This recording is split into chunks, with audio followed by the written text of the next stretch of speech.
शहापूर तालुक्यात लाचलुचपत विभागाची कारवाई। खर्डी येथे वनविभाग कार्यालयात कारवाई। लाचलुचपत विभागाच्या पथकाकडून कारवाई सुरू। लाच मागितल्याप्रकरणी वनविभाग अधिकारी कर्मचारी ताब्यात, चौकशी सुरू। आत्ताच्या घडीला एक मोठी ब्रेकिंग आपण शहापूर तालुक्यातील खर्डी येथून पाहतोय। खर्डी येथे वनविभागावर लाचलुचपत प्रतिबंधक विभागाची मोठी आणि धक्कादायक कारवाई करण्यात आली आहे। मिळालेल्या माहितीनुसार जवळपास 2.25 लाख रुपयांची लाच स्वीकारल्याप्रकरणी खर्डी येथील वनविभाग कार्यालयातील अधिकारी व कर्मचारी यांना लाचलुचपत विभागाच्या पथकाने ताब्यात घेतले आहे। आज सकाळच्या सुमारास लाचलुचपत प्रतिबंधक विभागाच्या अधिकाऱ्यांनी अचानक छापा टाकत ही कारवाई केली।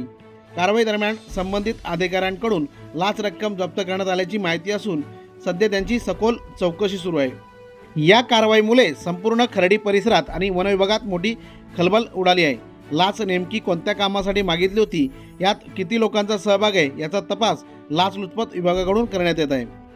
दरम्यान या प्रकरणात काही नावे समोर येण्याची शक्यता असून चौकशी अंती पुढील कारवाई केली जाणार आहे। या संदर्भात अधिकृत माहिती आणि पुढील अपडेट्स लवकरच खबर 24 तासवर पाहायला मिळतील।